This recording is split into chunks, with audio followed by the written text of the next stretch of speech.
ایک لڑکی جگر کے عارضے میں مبتلا ہو گئی۔ والدین کے لیے یہ خبر کسی مصیبت سے کم نہیں تھی۔ ایک تو ان کی اکلوتی بیٹی تھی جس کے فائنل ایگزام قریب تھے اور اس بیماری کی وجہ سے وہ اپنے امتحانات دینے سے قاصر تھی۔ والدین لڑکی کو ایک ہاسپٹل میں لے گئے تو ڈاکٹر نے کہا کہ لڑکی کا آپریشن کرنا پڑے گا، آپ جلدی سے رقم کا بندوبست کریں تاکہ فوراً لڑکی کا آپریشن کیا جا سکے۔ والدین نے بینک سے رقم قرض لے کر بچی کا آپریشن شروع کروا دیا۔ ڈاکٹروں نے فوراً لڑکی کا آپریشن شروع کیا۔ آپریشن کامیاب ہوا اور لڑکی بالکل ٹھیک ہو گئی، مگر کچھ ماہ بعد ایک ایسا واقعہ ہوا جس سے والدین کے پیروں تلے زمین نکل گئی۔ لڑکی کو مسلسل قے آنا شروع ہو گئی اور سر بھی چکرانے لگا۔ ایک لیڈی ڈاکٹر نے چیک اپ کرنے کے بعد والدین کو بتایا کہ آپ کی بیٹی حاملہ ہو چکی ہے۔ کافی سوچ بچار کے بعد وہ اس نتیجے پر پہنچے کہ ڈاکٹروں نے ہی ہماری بچی کو داغدار کیا ہے۔ وہ ایسی بالکل نہیں ہے۔ انہوں نے 3 ڈاکٹروں کے خلاف عدالت میں کیس کر دیا جنہوں نے اس لڑکی کا آپریشن کیا تھا۔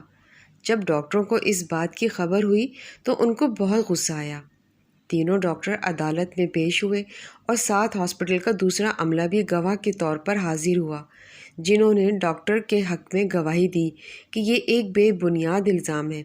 10 سال کے عرصے میں تینوں ڈاکٹروں کے خلاف کسی نے کوئی شکایت نہیں کی۔ ڈاکٹر نے اپنی صفائی میں آپریشن کی ویڈیو بھی پیش کی جس میں انہوں نے آپریشن کے علاوہ کچھ بھی نہیں کیا۔ عدالت نے تمام گواہوں کی موجودگی میں ڈاکٹروں کو باعزت بری کر دیا اور لڑکی کے والدین کی بے بنیاد الزام لگانے کے جرم میں 50,000 روپے جرمانہ عائد کر دیا۔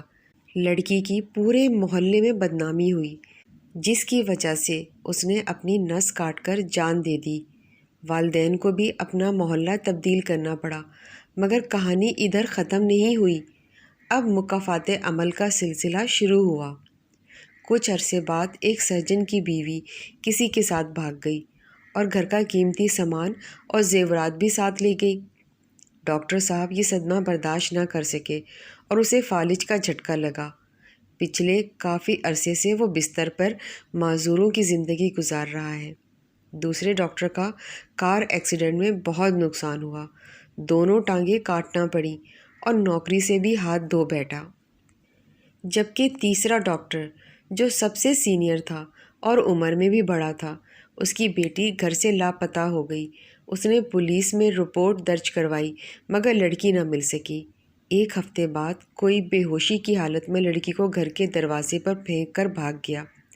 تحقیق کرنے پر پتہ چلا وہ لڑکی کے یونیورسٹی کے دوست ہی تھے جو لڑکی کو بہکا کر ایک ہوٹل میں لے گئے اور اس کی عزت تار تار کر دی۔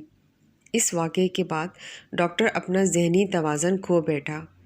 3 میں سے 2 ڈاکٹروں نے بعد میں اس بات کا اعتراف کیا کہ وہ تینوں گناہ گار تھے۔ انہوں نے اپنے آپریشن میں کئی خواتین کو داغدار کیا اور اپنے مقدس پیشے سے غداری کی۔ تینوں مکافات عمل سے گزر رہے ہیں۔ ان کی زندگی اذیت ناک ہے۔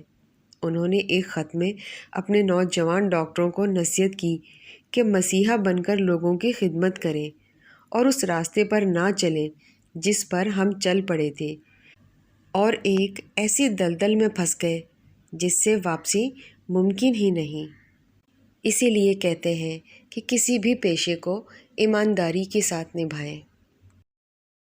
اگر آپ اس طرح کی ویڈیوز روزانہ دیکھنا چاہتے ہیں تو ہمارے چینل کو سبسکرائب کریں، لائک کریں اور بیل آئیکن کو آل کلک کریں۔